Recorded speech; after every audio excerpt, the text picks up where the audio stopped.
గురుగారు, రామాయణాన్ని ఈ తరం జనరేషన్ ఎలా అన్వయించుకొని వాళ్ళ జీవితాన్ని ముందుకు సాగించుకోవచ్చు అంటారు? రామాయణమైనా మహాభారతమైనా కూడా ఒక విజ్ఞాన కోశంగా మనం చూడడం మొదలు పెడితేనే జీవితానికి అన్వయించుకోగలము. ఎందుకంటే ఇంతకుముందుగా అనుకున్నట్లు అమంత్రం అక్షరం నాస్తి, నాస్తి మూలం అనౌషధం, అయోగ్య పురుషో నాస్తి యోజక తత్ర దుర్లభ.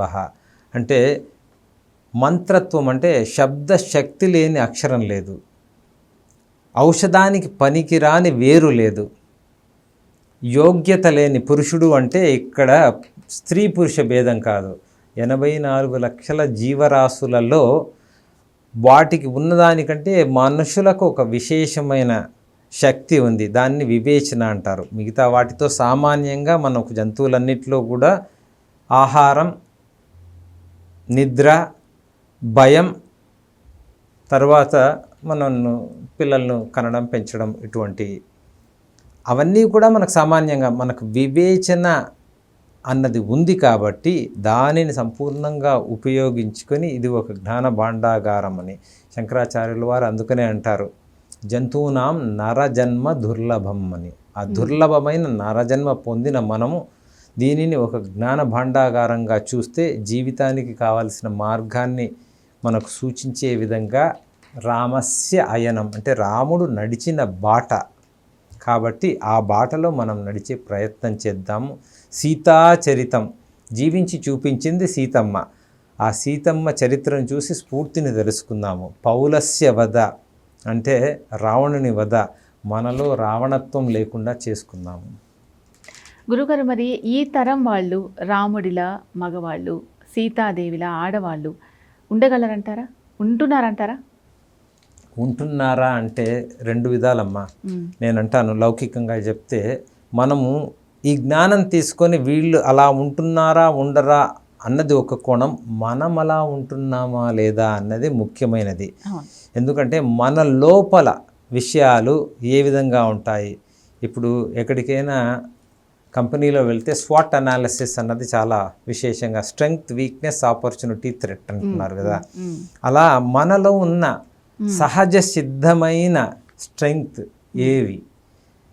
రాముని 16 గుణాలు.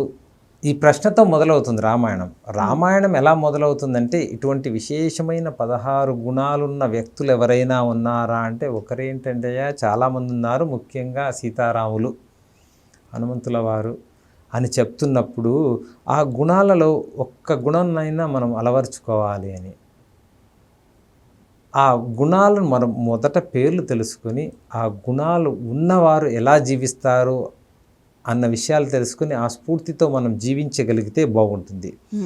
సమకాలీన సమాజంలో అటువంటి వారు ఎదురవుతున్నారా అంటే మనకు ఎదురవ్వడం లేదు కాబట్టి అటువంటి వారు లేరు అనడానికి అవకాశం లేదు. అటువంటి వారు ఉంటారు, కానీ నేను ఇన్ని లక్షణాలతో ఉన్నాను అని చెప్పి నేమ్ ట్యాగులు వేసుకొని తిరుగుతూ ఉండకపోవచ్చు. కానీ ఈ గుణాలు మనల్ని స్ఫూర్తిని కలిగిస్తాయమ్మా. సీతలా మనం జీవించాలి అంటే, రాముల్లా జీవించాలంటే ఎన్ని కష్టాలు వచ్చినా కూడా ధర్మాన్ని అంటే బాధ్యతను నిర్వహించాలి. అంటే ఇప్పుడు మనము సమాజంలో చూస్తే రక్షక భటులుగా ఉన్నవాళ్ళు, దేశ రక్షణ చేస్తున్న వాళ్ళు, ఆరోగ్య విషయంలో వైద్య వృత్తిలో ఉన్నవాళ్ళు, ఇది నా ధర్మం, ఇది నాకు రామతత్వం, ఇది సీతమ్మ తత్వం అంటే వారి బాధ్యతను వారు గుర్తెరుగుతారు.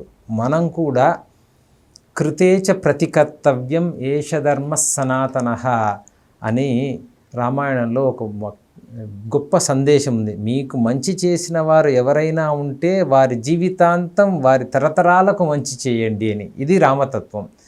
ఇలా జీవించడానికి ప్రయత్నించాలి. మృదుభాషి, మితభాషి, పూర్వభాషి అంటే నేను ఇక్కడ కూర్చున్నానండి మీరు వస్తున్నారు అంటే అలా రాముడు ఎవరు వచ్చినా కూడా వారు రండి అని కూర్చోడంట, వెళ్ళి వాళ్ళని సాదరంగా ఆహ్వానించి రండి. అటువంటి చిన్న చిన్న విషయాలు మనం ఆచరణలో పెట్టుకుంటే రామతత్వానికి ఒక్కొక్క అడుగు దగ్గర అవుతుంటాము. ఆ రామతత్వం మనకు అందరికీ దగ్గర చేస్తుందమ్మా. ఆ గుణాలు ఉంటే అందరూ కూడా ఆహా ఎలా ఉన్నాడు అదే, ఎత్ర చ బాలా దేవీ స్వరూప బాలా సర్వే శ్రీరామాహ అని సంస్కృతం నేర్చున్న పిల్లలకు మృదపి చ చందనమస్మిన్ దేశే గ్రామో గ్రామ సిద్ధవనం అని, సిద్ధులో ఉన్న ప్రదేశమయ్యా మాకు ఒక్కొక్క గ్రామం కూడా అంటున్నారు. సో అలా మన నిత్య జీవితంలో మన కంటికి కనపడకపోయినా కూడా ఇది సిద్ధభూమి. ఇందులో అందరూ ఆడపిల్లలంతా కూడా సీతమ్మ స్వరూపాలే, మగపిల్లలంతా కూడా రామస్వరూపాలుగానే మనం దర్శించడం, వారిలో స్ఫూర్తిని నింపడము, వారు ఈ విధంగా జీవించడానికి మనకు కావలసిన జ్ఞానాన్ని కనుక వారికి చేరిస్తే ఇది విశేషంగా ఉంటుంది.